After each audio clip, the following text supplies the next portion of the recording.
Hello and welcome to Rooted Cosmic Wisdom. I am Amiee. Hello, Alexis. How are you today? Hi, I am good. I am very excited for our conversation and excited for what we get to explore during this podcast. Wonderful. Today, we would like to welcome Alyssa Morin, who is a somatic sex educator and relationship and intimacy guide. Her work with individuals, couples, and groups traverses a wide range from practical, applicable, matter of fact sex education and problem solving to sensual, inextricable, earth shattering magic. Yay, magic to clear self knowing all through the body. She is also a writer, bridging poetry and prose, plumbing the depths of her experience to find the universal connections between us all. Welcome, Alyssa. I'm so excited to have you. It's so good to be here. So tell us a little bit about your journey to, hi, I'm a somatic sex educator. Well, the first thing I'll say is when I first learned about this particular line of work, somatic sex education and sexological body work, I believe the words out of my mouth were, I would never do that. Never want to do that. That's gross. Quite honestly, what I had to say. And a year later, I was training to be doing that. But it really arose out of my own journey with sexuality. It was, Saturn returns happened, and I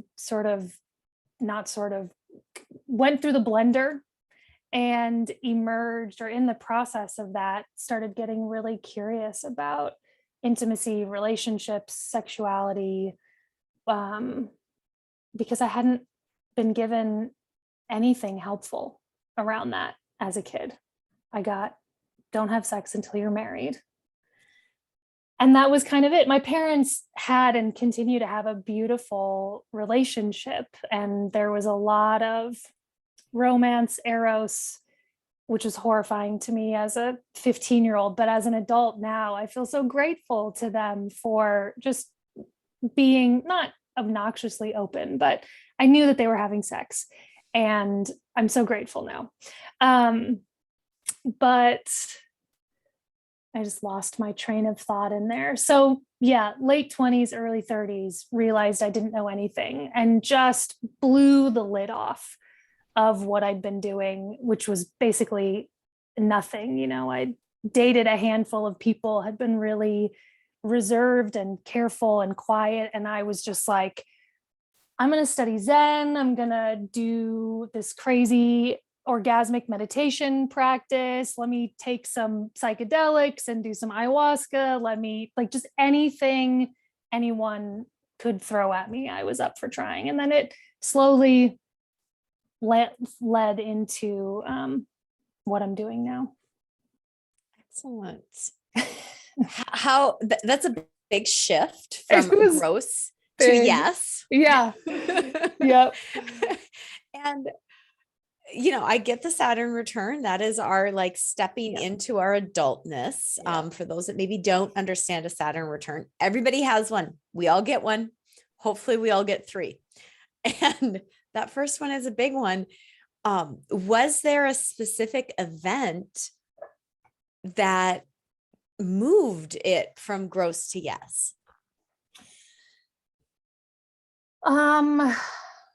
It wasn't one event. I was invited to be in this group of women that we were then calling the Women's Temple. It's now the Verdant Collective, which is still an ongoing program, but we were doing hands-on work with one another. And so I got to have a slow introduction into it. And I mean, I feel like my reaction was sort of a normal reaction in our society, because that particular work is we're touching each other's bodies, including one another's genitals. It's one-way touch with gloves. So there's some really clear containment around it, but it's really far outside of what our society invites us into in any way. And in some places it's actually illegal. It's mostly in a gray zone of legality. And so So it was really just getting to be in the work and experience it and have the experience over and over again. And my clients speak to this. The people in the groups I lead speak to this all the time, where they go into it and they're like, oh my God, we're going to do what? Are you kidding me? And, we slowly introduce it. And it's not like we go from just having a conversation into like, okay, take your clothes off and get on the table. And here's what's going to happen. It's so much more trauma informed, nervous system informed than that. But everyone comes away and says, maybe not everyone, but many people come away saying, why haven't I ever done this before? Everyone should be doing this. I feel like I've done this before. I know I've done this in some past life. I want more. And that was really my experience too. As I was introduced and got to tiptoe in, then it became this really normal, wonderful thing. And thinking back to when you started doing this work, and working with others, what did that look like for you? Like, what were the pieces for you that were really coming up for that? If you can, like if there was those loud moments of things to work through and things that would come up for you, especially in the beginning, just wondering what those may have been.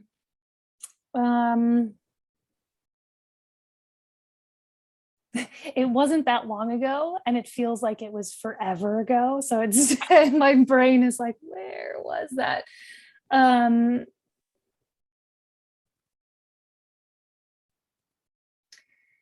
mean, definitely just learning about my body, my anatomy, parts of it that no one had ever told me about. That was revolutionary for me and continues to be when I introduce clients and things to it, other people. I think everyone should know. It's on my website for free. I'll send you the link. Like, anatomy was huge.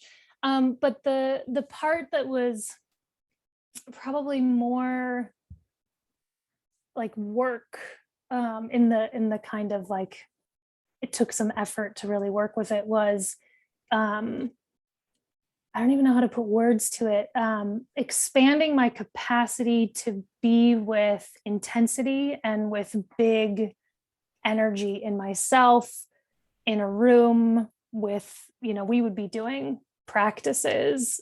We don't do it this way anymore. And it feels insane that we used to, but we'd have groups of 3 women in one room. There'd be like 4 groups of 3, and one woman is being touched in each group, and all kinds of sounds, pleasure, orgasms, sobbing. It's just like this cacophony and this huge amount of energy happening in one space. And that was so hard for me to be with initially. Like, I would just get completely blown out by it. And that's not true anymore, but that was a big piece that I had to work with. And also on a more granular level, learning how to ask for what I want and how to even know what it is that I wanted as far as touch, and owning that was also part of the process. So good. Having been in classes with you, yes, to all of this. And I guess the first piece is the anatomy piece. I remember the first class I took with you, it must have been back in like 2017. Sounds right. And the anatomy you brought, like, as somebody who, I have done anatomy and physiology in both rounds of college. I have, it's always been a thing. And you brought this whole brand new world that we as humans haven't been taught about the bodies of like 50% of the global population. And it was like mind blowing. Mind blowing. Can you share with us some A&P stuff that was like, what? Nobody told me about this when you first learned? Sure. I mean, I think the big one is that female bodies have as much erectile tissue as male bodies. but it's all internal, or yeah, it's all internal. And so that's the big one, I think. And going along with that, it's that the clitoris is so much bigger than the glands or the head of the clitoris, which is what we can see. There's a whole, it's quite literally the tip of the iceberg. There is a huge subterranean network of tissue that goes from the glands up a little bit towards the pubic bone, and then there's legs that go all the way down to the sit bones that are all erectile tissue and can have a lot of sensation and a lot of experience. So those two things, it was just, wait, what? Wait, what's going on down there? Like, okay, makes a lot of sense. It's helpful to know. Yeah. Yeah. I'm just thinking, I don't know if you've ever seen, they like make necklaces now, because it's like the wishbone. And I feel like we've come so far in that. I agree, like learning anatomy, like even when I learned it, was not in there.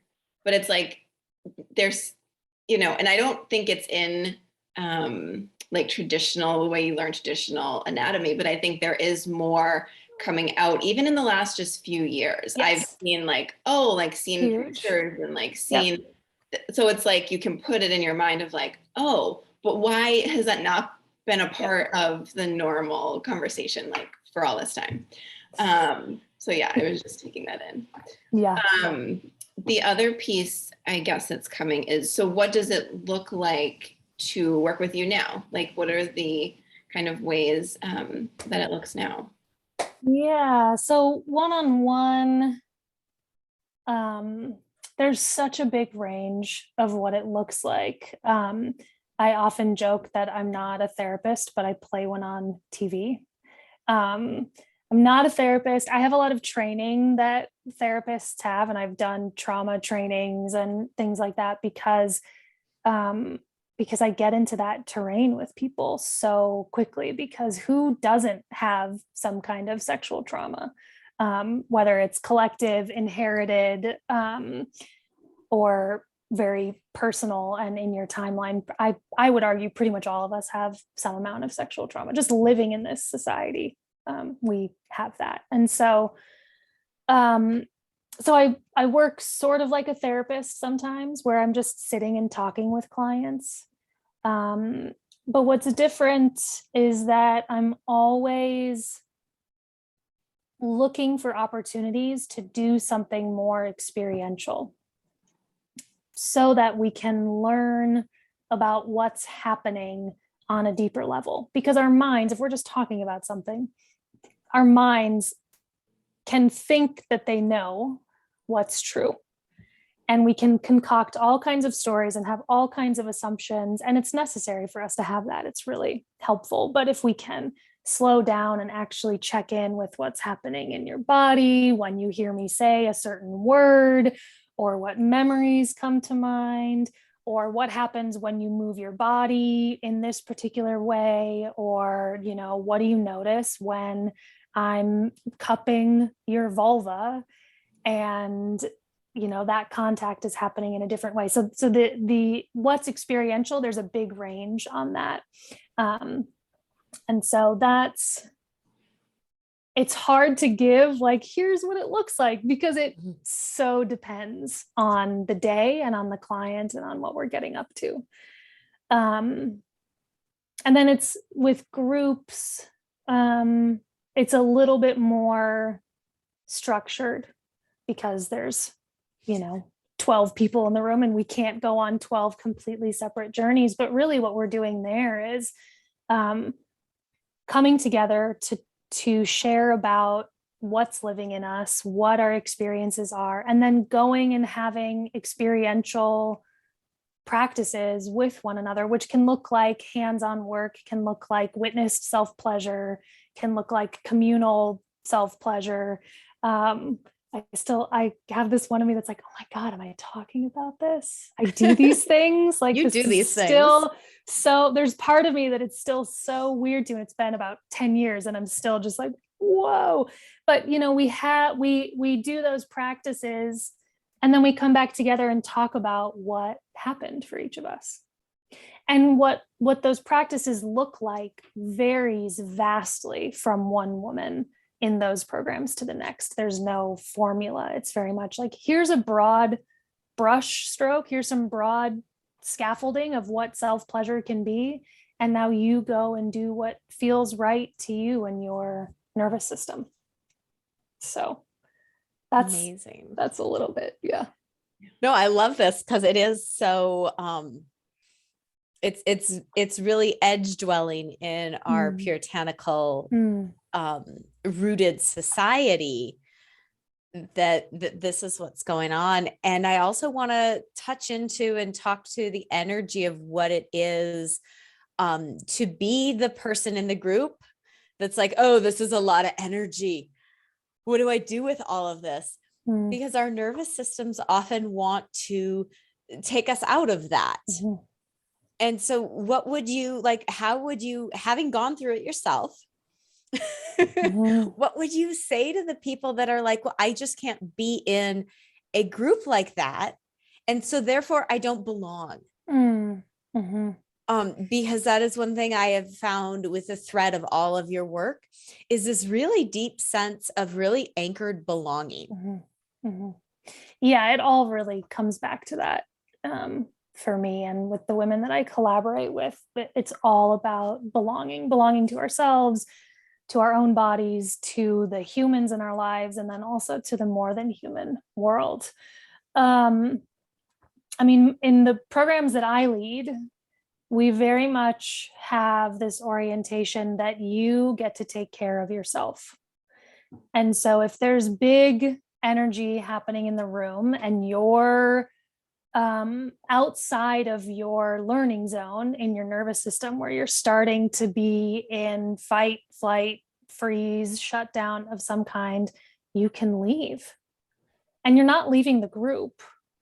You're taking care of yourself, or you can step back. And I do this a lot. There's the running joke with one of my colleagues, collaborators, we're like family, but she loves to do these group things where people are making sound and crawling on each other and they turn into animals and this whole thing, and people love it. And it sends my nervous system into, I can hardly stay in the room. And I will be like on the edge of the room, watching everybody, just taking it in and finding that edge of how close can I be before it tips me out of my learning zone. And that, our orientation and my orientation is that that's actually crucial. Like our ecosystem requires that I be the way that I am and be sensitive in the ways that I am and take care of myself. Because if I override it, that's going to lead to all kinds of distortions in me and then in our larger ecosystem as well. And it's taken me, 10 years of working with these women in some capacity to really understand that. And it's probably the most revolutionary part or the most radical part of what we're teaching, which is that you being you with your wounds, with your particular sensitivities and way of being in the world is actually what we need. You belong because of those things, not in spite of those things. And it can be so disorienting for so many of us. We think we have to be sort of cleaned and polished and able to participate in the right ways in order to be a part of the group, to belong. And what we're saying is actually totally the opposite. So the short answer is you have to learn how to actually listen to your nervous system, I would say. I'm always looking through the lens of the nervous system and actually honor it and find spaces that encourage that from you. Beautiful. We don't do short answers here, so take all that you're saying. I like to bring it down into what are the essential pieces there, and I can't usually do that until I've done the whole. Do the whole thing. So yeah, I love it. It's like that permission to be exactly where you are, while also being in that space of like, I'm learning from this, you know, like there's a huge, I can feel the beauty in that. And I guess that brings the next question I have is, you know, seeing that this is a process, seeing that there's, to be able to experience the fullness of whatever we're feeling, we have to feel all of it, right? But that word magic that came up at the start, you know, I think holds a really beautiful power in what we can unlock when we do this. And so if you could just speak into some of that, of like what can be unlocked, you start to do this or connect to yourself in whatever way it is. But this is, you know, definitely, you know, a very potent doorway. I mean, everything. Everything can be unlocked. It's funny because I think so many people think that unlocking, finding the magic in their sexuality is going to look like hanging by your toes from the rafters, shrieking orgasms kind of experiences. And sometimes it is.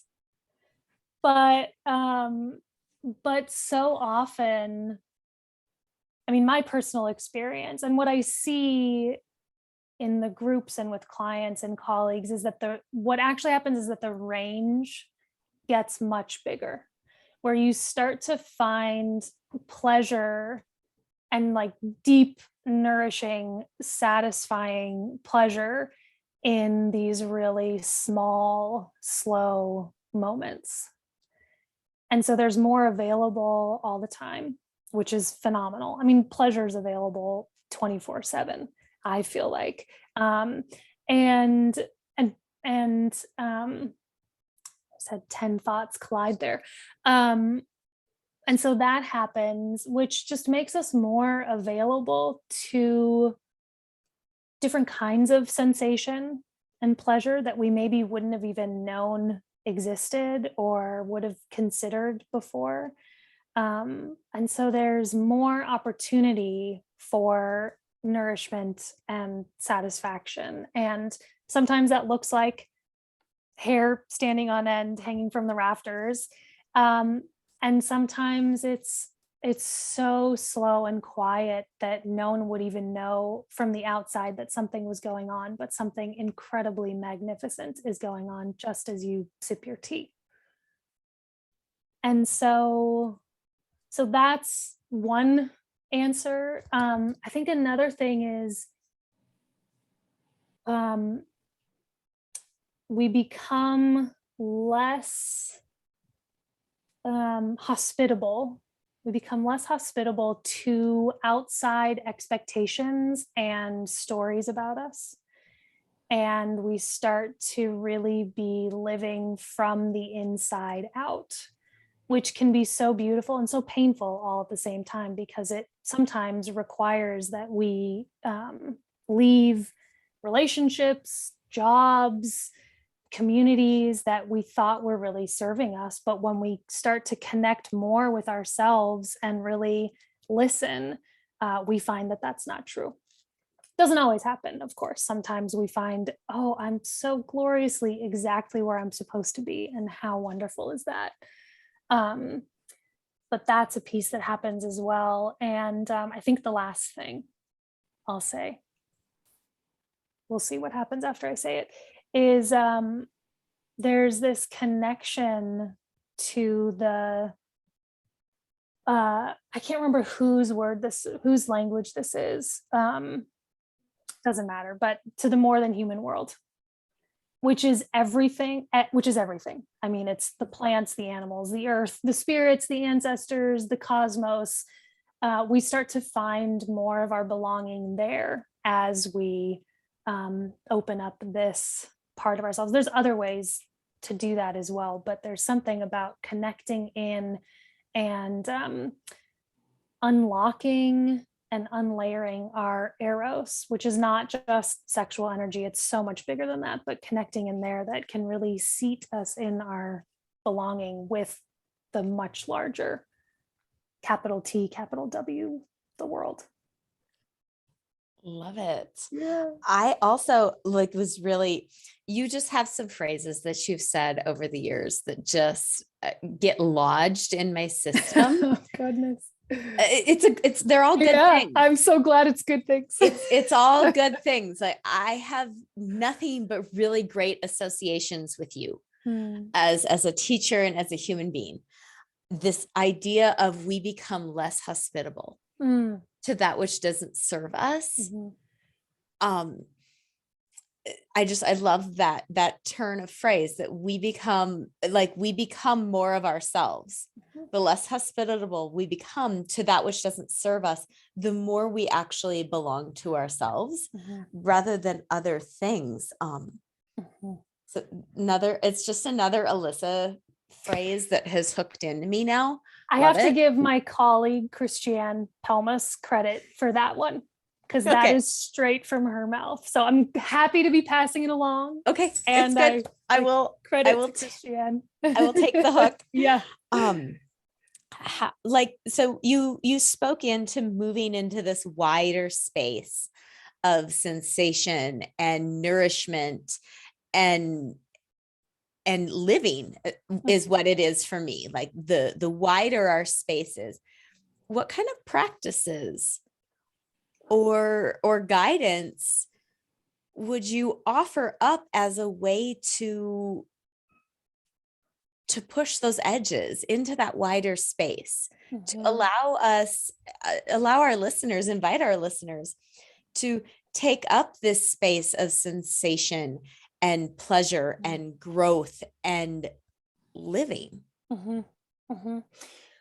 Well, I'll point you to a free offering that we have, and then I'll share a few specifics. But there's a program that we did called 13 Days of Erotic Wellness that that has 13 practices to do exactly this. But a main one that I rely on is a self-pleasure practice. And in my definition of self-pleasure, it's so helpful to talk about self-pleasure instead of masturbation for many reasons. The number one being the root of the word to masturbate means to harm or defile with your hand, which isn't what I'm doing when I'm self-pleasuring. I think there are certainly instances when that is what's going on, but that's not what I'm doing.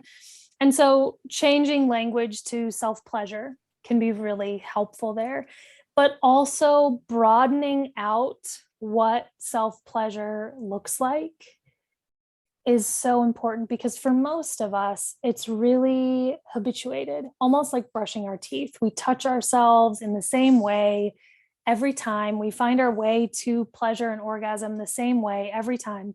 And we don't think too much about it. We're not really connected to it. It's just more of a means to an end. And self-pleasure, as I'm talking about it, can include all of that. It can include touching your genitals, having multiple orgasms, using toys. All of that can be wonderful, but it also includes the entire rest of your body. And sometimes self-pleasure can look like lying down and simply breathing into different areas of your body. I actually started calling it self-sensation practice lately, because when we think about pleasure, we get so focused in on, I have to find what feels good. And not only what feels good, it has to feel the best. And that can be such a trap.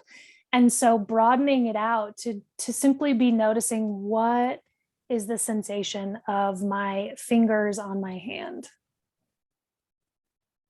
And really getting present with that and noticing how much is actually available there.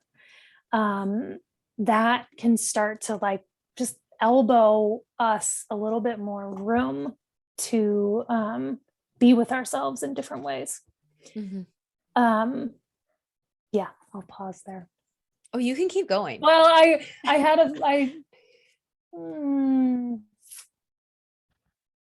the other piece with that, one of my favorite self-pleasure practices is exploring our bodies as a wild landscape. And so, when for many of us, true for everybody, but going out, I live in Boulder, so I can see the foothills from here, but going out to the foothills, and I have such a relationship with these foothills where there's, the grass changes and there's trees and the temperature shifts when I go change elevations, and it's so miraculous every time I go. It's a different experience, and I'm just exploring that landscape. Bringing that kind of attention to your own body can open up all kinds of possibilities where you're looking through this filter of your own body, as miraculous as that landscape out the window. It's right here as well. And so that can really pop open the possibilities there too. Yeah. Love it. Have you found that any of your personal practices have shifted, changed, or evolved, like especially in the last, like, say, month or few weeks? Because I just wondering, as things change and evolve, in the external, in the world, if you found any of your daily practices shifting or changing for you. Not hugely. I'm feeling sheepish. I'm so bad at regular practices. The only thing that's a regular practice for me is getting up and having tea and reading and writing in the mornings. That's the one thing that pretty much every day, like 5-6 days a week, that always happens. And that stays really consistent. I'm just checking. I mean, I do notice I have a partner, and when like the world is going, doing all of the things that it does, I will find myself bringing more of my energy to her regardless of what it is. If I'm feeling grief, if I'm feeling fear, if I'm feeling excitement about what's happening in the world, at this point, historically, I'd probably bring that into a self-pleasure practice and maybe make more of a self-pleasure ceremony to hold what's happening. But at this current moment in my life, I find myself more bringing it to her to be explored and moved in a more shared container. It's sort of the same thing, but partnered rather than solo. So yeah.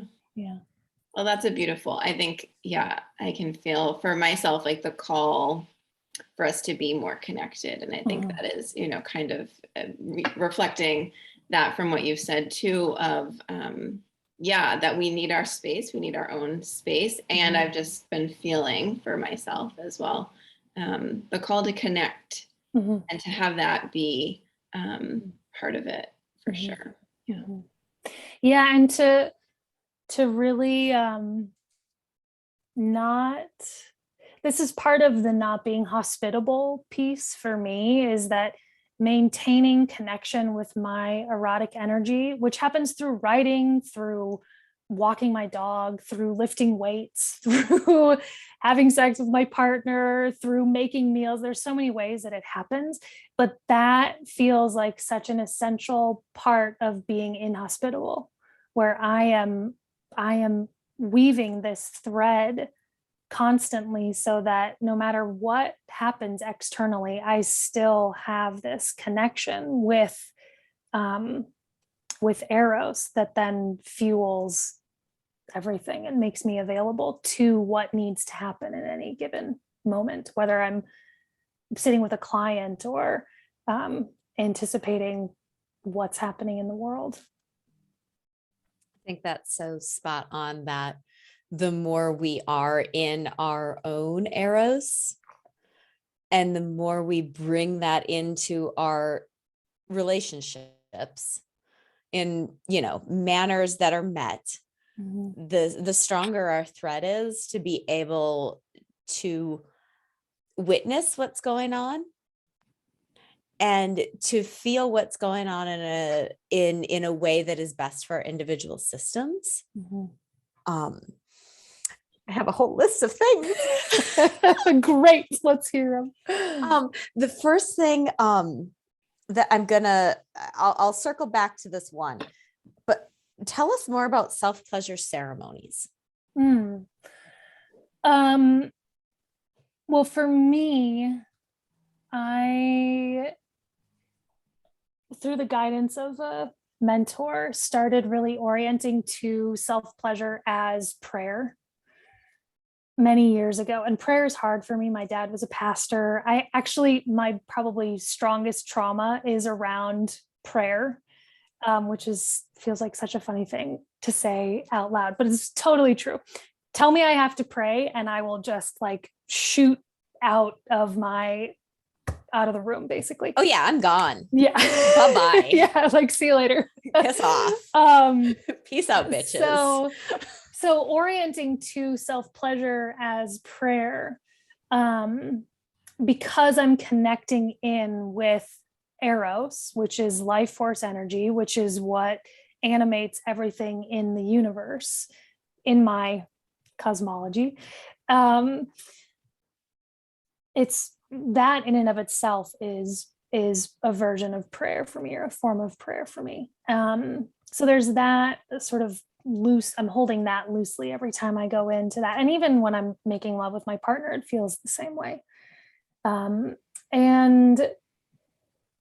But ceremonies, so our generating our erotic energy, our arousal, our life force, it's hugely potent energy.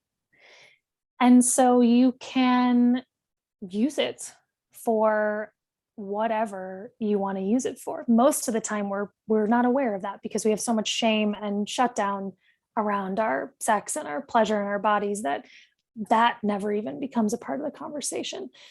But a simple self-pleasure ceremony can look like setting a container for yourself, which can be so simple, from lighting a candle to saying some kind of prayer, crossing a threshold. There's so many ways to start that, to set a container. And then to be holding an intention that you are moving your erotic energy towards, your pleasure towards. Sometimes a really powerful way to do that is to be speaking the intention out loud as you are self-pleasuring. And in different volumes, different paces, different moments, that really has the feeling of becoming a prayer and just launching this intention out to the universe, so that it's being held by something bigger than you. And so that's one example of what that can look like.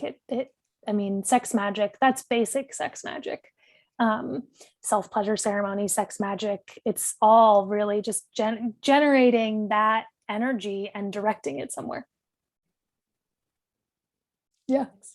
Sex magic 101. Yeah. And it can be so helpful in getting us moving through the shame that many of us have around it, is holding the possibility that generating this energy could be beneficial in some way, in a larger sense, can start to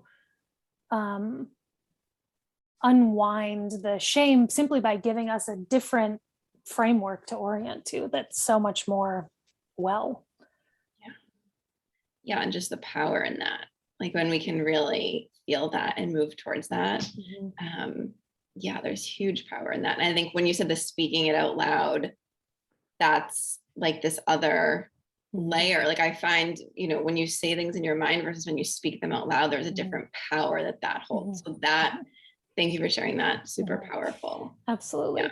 And just one follow-up piece on that, the brain chemistry of orgasm, pleasure, even just arousal, it doesn't even have to get to orgasm, is one of the most easily available endogenous, meaning you don't have to take anything to get there, altered states that we can access. And that can be so nourishing for our whole systems and for the whole ecosystem that we're a part of. Yeah, to just be in arousal, like to just be with it rather than to move through it to the other side. Like the nourishment of being present with it.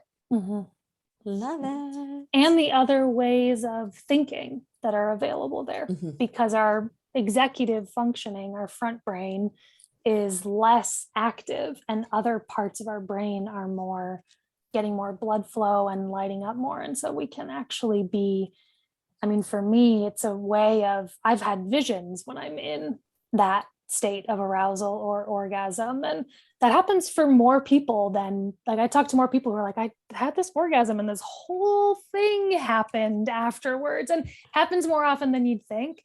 And that it can be a really interesting way to connect with what's larger than us, and also to ask questions, like a little mini vision quest, even of, what, holding a question and then seeing what comes in that altered state. So good. It's so fun to talk about. I sort of forget about all of this until I'm talking about it, which is funny. It is fun to talk about it, and it is a really accessible practice. And I think it's also so healthy because a lot of people don't even know what arousal is.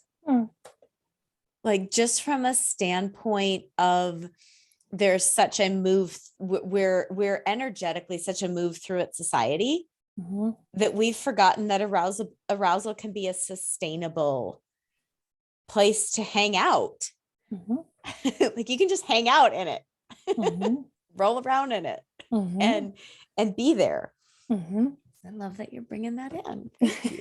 Yes, one of my teachers says the arousal is the event, and what you do with it is another event.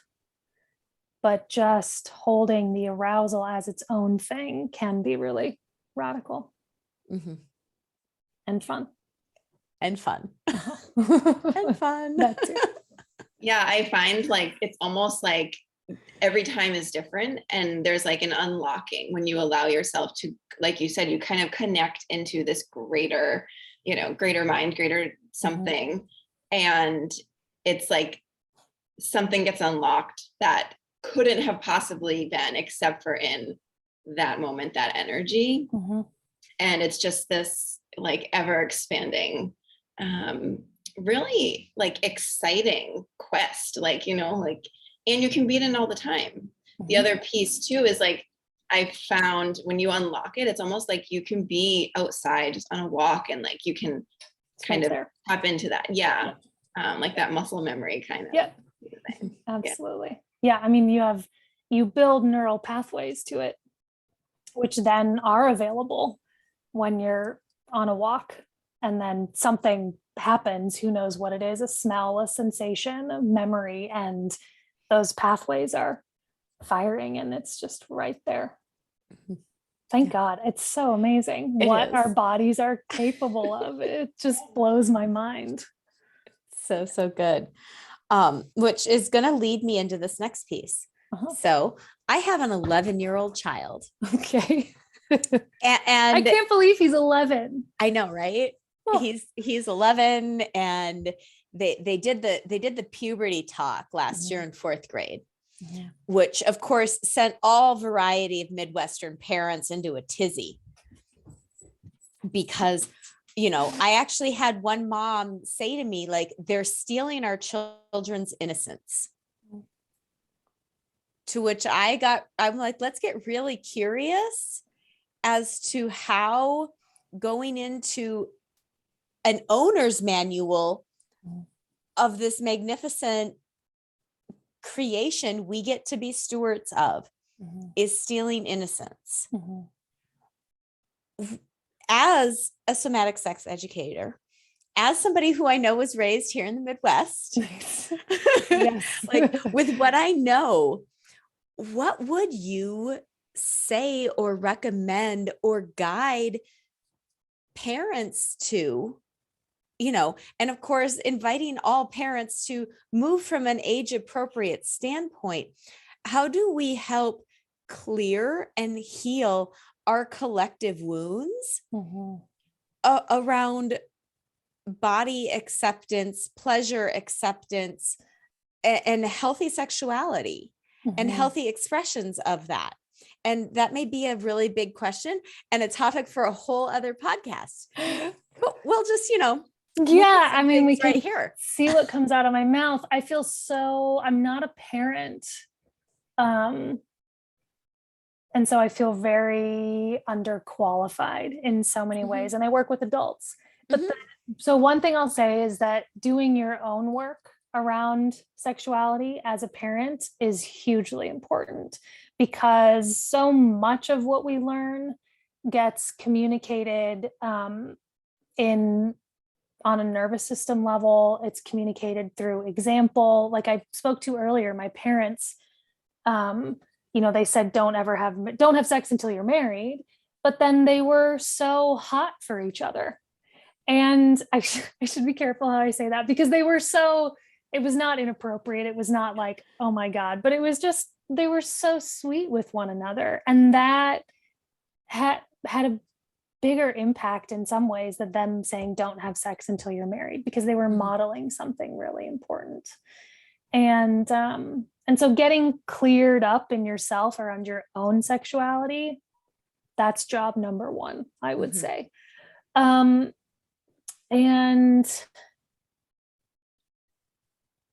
the kids, I used to work with kids, I used to coach gymnastics, and the young women, they're all out of college now, these women that I coached, which makes me feel really old, but you're still younger than I am. I know. I'm the oldest I've ever been. So but the ones that have they all talk to me about sex. They did when I was coaching them, because I spent probably 10-15 hours a week with these kids, and they would talk to me about sex. They would ask me questions about it. I had to be careful about how I responded, but I knew their parents and had known most of their parents for the better part of a decade. So I had a lot of free reign. But the ones that had and continue to have the most satisfying, empowered, healthy, we could say, relationships with their sexuality are the ones whose parents talked to them about it ongoingly. And so it feels really pretty simple, where you just start talking about it when they're young, because if you don't start young, they're going to be seeing porn most likely by the time they're 8, 9, 10 years old. If you start talking to them at 11, it's the cow is out of the goddamn barn. Yeah, the cow is out of the goddamn barn, and has been for a while. And so having conversations with them, asking them questions, finding people, I mean, there's resources online, I can't remember any of them right now, to help parents talk with their kids about sex, but it's not a one-time conversation. You have to have multiple conversations with them, and like granular conversations. You can't just say, here's condoms. You have to show kids what to do with them, because we don't know what to do with condoms until we are trying to figure it out. And they're not necessarily the most intuitive. It's like you're in a whole state. And so, you get to have those potentially uncomfortable, awkward conversations with your kids, and they're not going to want to have them, but you keep talking to them about it anyway. And it's really quite beautiful what I've gotten to see happen with these now young women who are so empowered and own their sexuality in a way that I don't see my peers and colleagues and clients. We didn't have a chance to do that because people weren't talking to us about it. So talk to them, and talk about pleasure. Oh my God, talk about pleasure, because that is usually grossly missing from school sex ed. So I remember, I'll tell this story. It was a moment where I had to call a kid's mom when I was coaching, because a thing came out of my mouth before I could stop it. But she was maybe 11, maybe 12, and she just had sex ed, and she was telling me about sex ed and about what sex was and how it worked. And then she goes, I'm only going to have sex a couple of times because I want to have babies. But other than that, I don't even understand why anyone would ever have sex. It doesn't make any sense. And I just looked at her and go, it feels really good. And her mind, like her face was just like, what? No one had ever mentioned that. She had no reference point for that. And it was just like, I think she sat there for probably a full minute, just speechless. And then I said, I'm going to go call your mom. And her mom was totally fine with it. But it was a really just eye-opening for me. Like, right, no one tells us this, that it feels good. So, yeah. And do you feel like these young women, because we have a collective story, that if we talk to our children about sex, they're going to go do it. And if they find out that there's pleasure involved and it feels good, they're going to go do it and move towards it. And it's something that, with my child being the age he's at, and with parents now suddenly being like, what do we do? Like, I have had ongoing conversations with him since the moment he was like 5 and was like, where do babies come from? Totally. Like, I've just gone.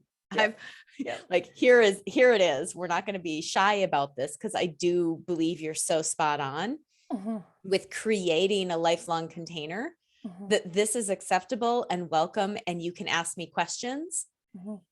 And there is a cultural narrative as a parent, I'm standing in it and watching it, that if we talk to our children openly about sex, and that it is fun and pleasurable and expansive and all of these things that, you are bringing into the world as an educator, that, our children are just going to run to it. And then we're going to end up, grandparents at a very early age.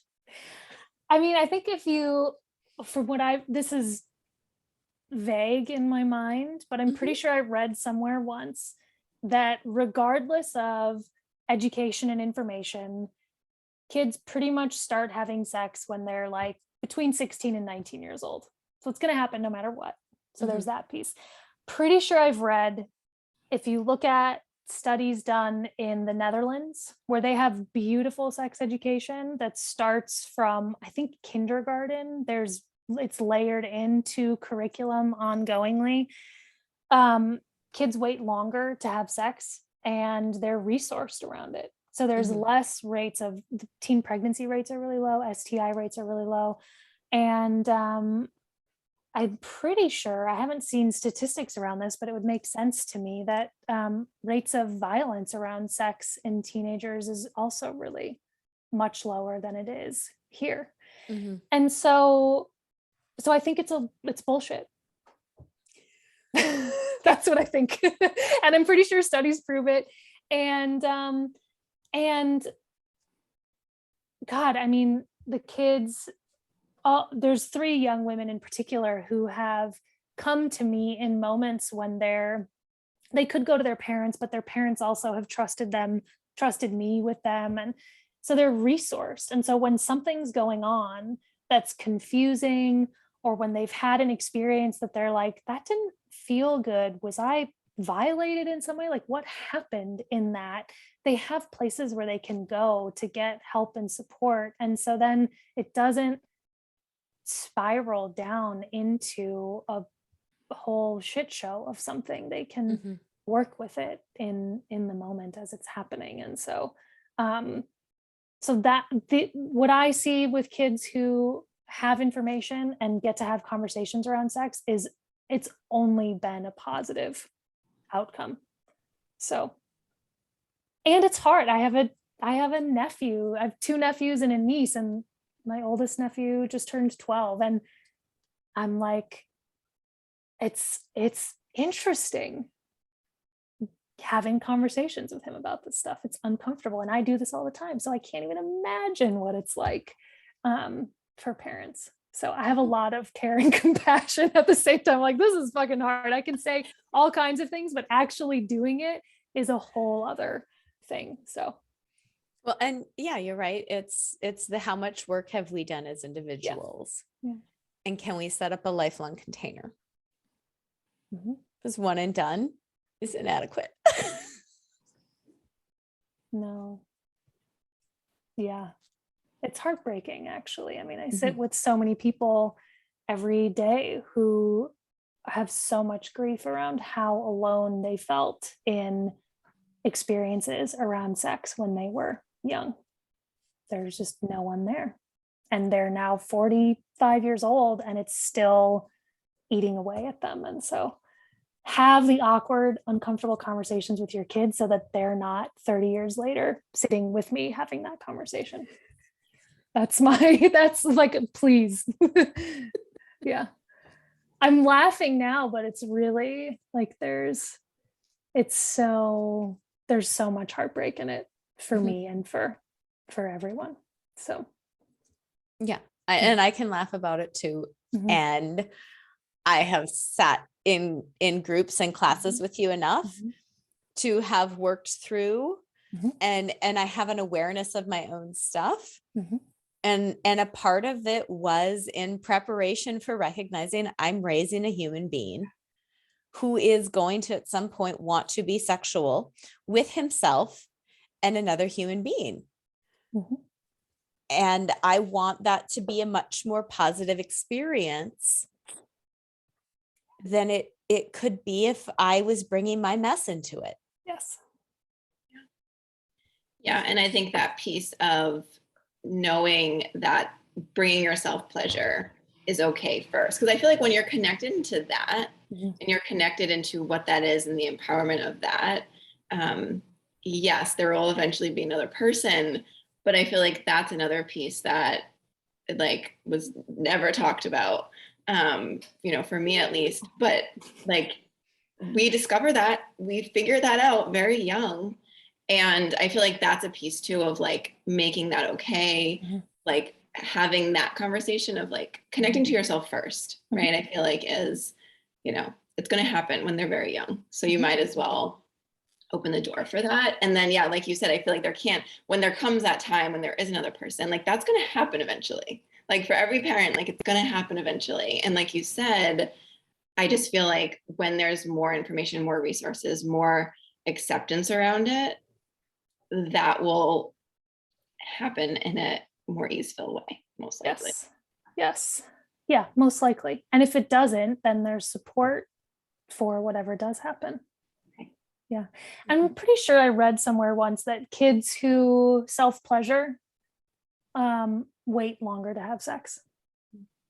So They're figuring themselves out. yeah, They're doing encouraged. something really healthy and really normal, and it's something I have definitely said to my child, like, if you have questions, if you have confusions, if you hear something and you're like, I don't know what that means, your buddies and your friends and your peers may tell you, please come check in with me so we can clear up any confusion, any misunderstandings. We went through a car ride recently where he was asking me about slang and if I could just tell him what the slang was so he wasn't going to say it. And it finally came out that he was asking me about the word pussy. Mhm. And, well, why does this get used this way? And so we had a whole big, long conversation Mhm. that ended up with him sitting in the back of the car. And finally, which is the way he likes to do these conversations. He's like, so much male, safer. Yeah. already 11 when he can sit in the back seat Yeah. and know that I'm focused on other Yeah. things. Yeah.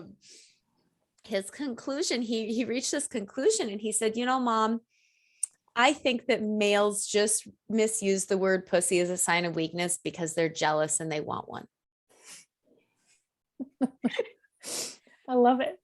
But he has a safe container that I Yeah. have set up Yeah. his whole life where he can come, and I continue to issue invitations. Mhm.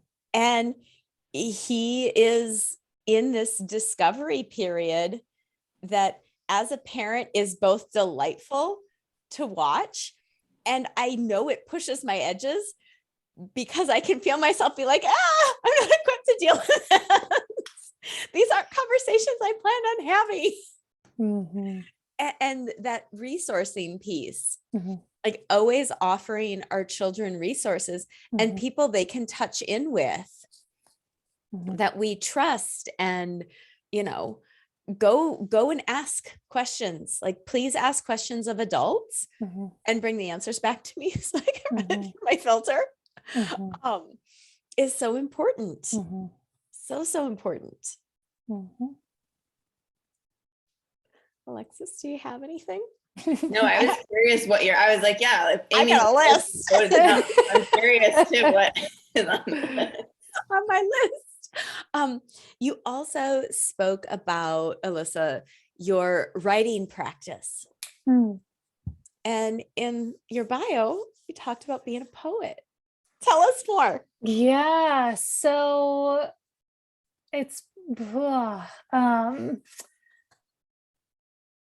it's so funny. I'm like stumbling over my words. And you're I brilliant with your words. Thank you. Writing, that feels really true. But I'm just in the last year and a half or so, really, I did a psilocybin journey with a dear friend, and it was one of those, just, I felt not rearranged, but like I had a much deeper understanding of myself and my history, like cosmic history, and why I'm here and all of these kinds of things. And one thing that came out of that was that I love writing. That's been true since I was a little girl. I remember sitting in the back of the car on some road trip, just dying for a notebook and a pen.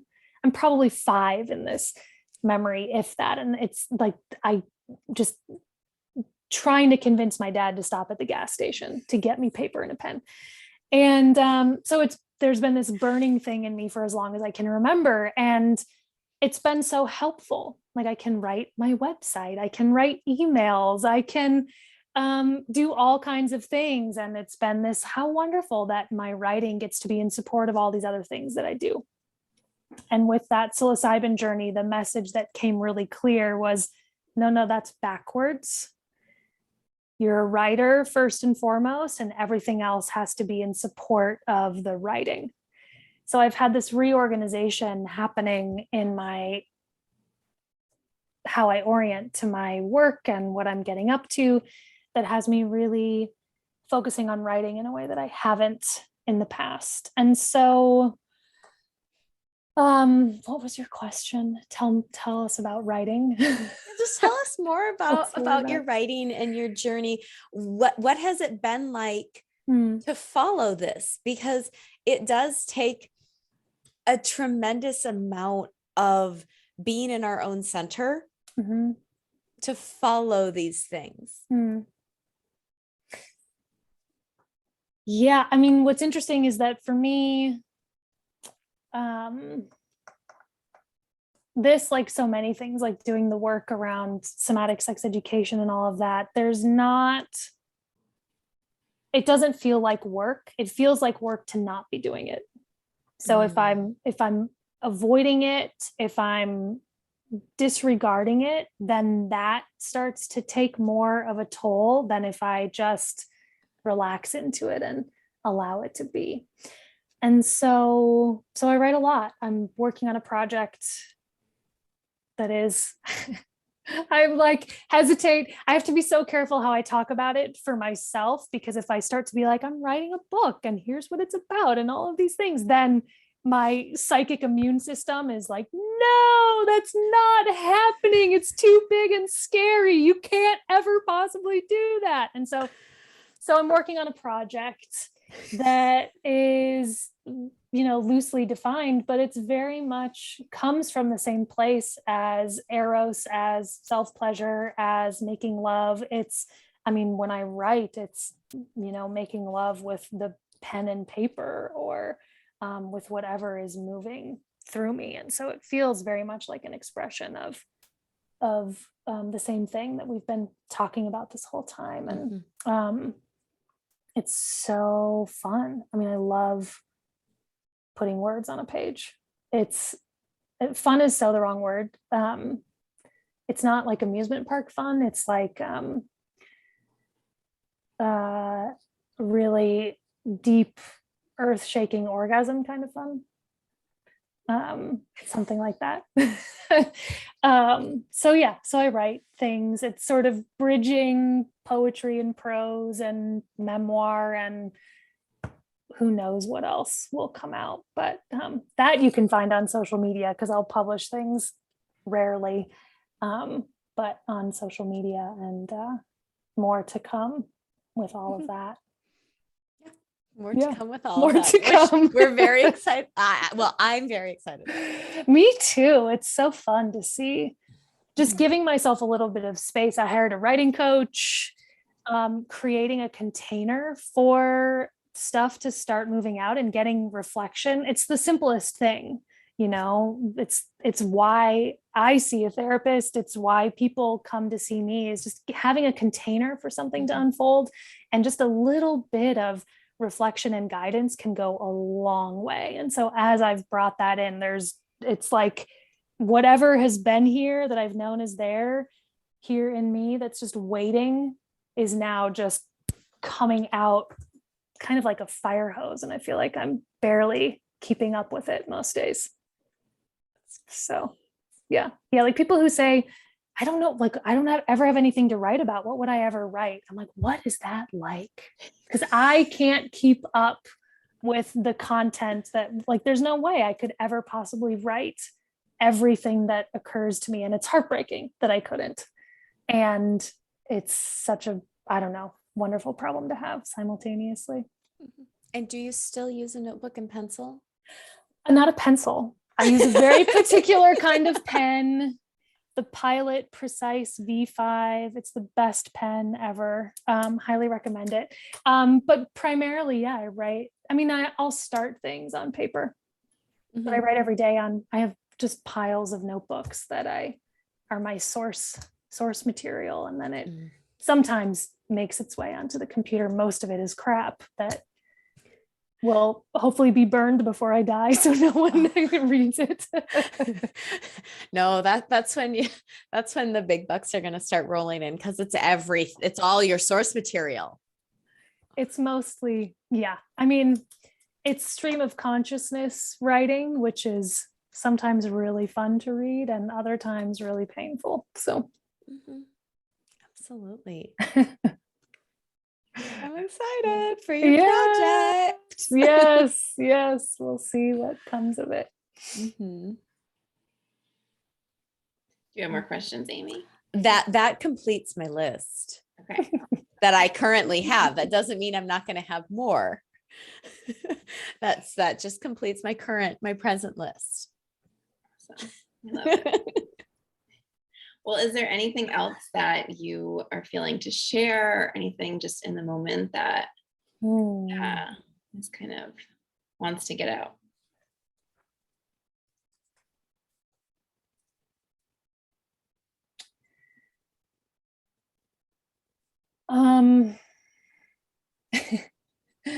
Like little thoughts coming in, and where are they going to go? You know, another practice that occurred to me that can be really helpful, and I love simple practices. I'm a huge fan of, I think it comes from being a gymnastics coach. It's like, let's break this down into something really small and easy that you can do, that can build into other things. But Amiee, you're probably familiar with this, because I think I do it with everybody. But it's called, some people call it pelvic floor breathing, other people call it genital breathing. And it's not breathing through your genitals, because that's not possible. Not how it works. That's not how it works. But it's really just expanding your pelvic floor on the inhale, the same way your diaphragm expands and your chest expands as you inhale and exhale. And bringing that, I can send you, I don't know if this is helpful, I can send you an audio guide of that practice, but bringing your breath down there, because movement can actually happen. most of us have hypertonic pelvic floors. We've learned just through navigating the world or through yoga classes, Pilates, gymnastics, to suck it all in super tight. And then it can't actually relax, which can lead to so many problems. It's actually weaker when your pelvic floor is like that. It can lead to UTIs and bladder control issues. It can make childbirth a lot harder because you're much more likely to tear when your floor is hypertonic, when your pelvic floor is hypertonic, and it allows for less pleasure most of the time and less access to our genitals, to our arousal. And so bringing your breath down, and it can take concentration and a lot of practice. I think it took me about 3 to 6 months to actually be able to feel movement happening in my pelvic floor. And it changed, like it got rid of back pain that I had because I had one of those hypertonic pelvic floors from yoga, Pilates, gymnastics. But it totally changed my experience of my lower back and my experience of pleasure. Just it grew exponentially because there was more space for pleasure to flow and for blood to flow into my genitals. But it's really quite simple, where you're simply breathing and expanding your pelvic floor on the inhale and then relaxing on the exhale. You're not forcing, you're not pushing, you're only allowing it to expand.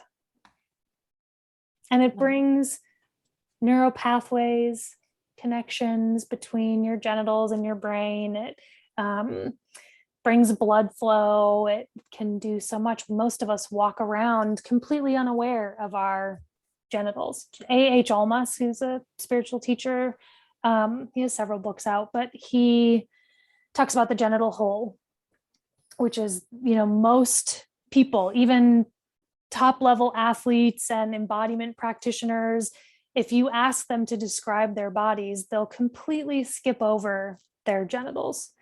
And it's hugely problematic because we're completely unaware of them. And then when we go in to connect with them, we're expecting something specific from them, but we're not actually in a relationship with them in any ongoing way. And so then we're missing possible experiences, we're missing information, just a whole bunch of things can spiral from there. And so doing this practice to breathe and bring your attention there can shift and fill in that genital hole. Mm-hmm. Yeah, it's a great, I will speak. It's a great practice. I recommend it to everybody. And I know that we've got a variety of contact information for you. Mm-hmm. Do you have any programs you're leading coming up for any listeners that are like, oh, this is speaking to me and I can feel the ding in my body? Yeah. That this work is a yes. Yeah. So this isn't on my website. It's not anywhere yet. It's just in my mind and in some notebooks, but I'm going to be doing something, I think probably in June, that I'm tentatively calling Impulse Lab, something like that, which is going to be a combination of embodiment practices, writing. It'll be a community online thing. So if you go to my website and sign up for my email list, you'll get information when that is to be coming out. But then I teach with 2 other women in a program we call the Verdant Collective. And that we have so much stuff happening all the time, it seems like. And it's really... Your immersion is only in person. Yes. Well, we have an online program starting in May. It's the month of May. It's called Reclaiming Erotic Pleasure. And it's based a lot, everything that I've spoken about today. It's really a foundational course around that. Also relying on the late, great Audre Lorde and her essay, Uses of the Erotic, as inspiration for that course. So that's coming in May. And we have 3 free webinars that we'll be doing in April as a part of that. And then we have a couple of camping immersions here in Colorado this summer, one on ceremony, one on body image roughly, taking our bodies back. And then we have an immersion, which is our 4-month amazing. We're in the middle of it now. We haven't gotten to do it since 2020 because of COVID. And we're in the middle, we're halfway through this 4-month program that we do with 12 women at a time. So it's really small and it's so fucking incredible. I just have tears running down my cheeks the entire time because it's so amazing. And we're doing all of these practices that part of me still can't believe that we do. And it's just amazing. So all of that is happening. I mean, that's the whole next year. So there's lots of opportunities. Lots of opportunities. I love it. Yes. Well, any last pieces from either of you before we sign off? All right. Well, we want to thank you all for sticking with us today. Thank you, Alyssa, for the great conversation. You are a delight, and it's just so nourishing to get to connect with you and chat with you. So thank you for bringing all that you are. You're so welcome. Thanks for the invitation. Absolutely.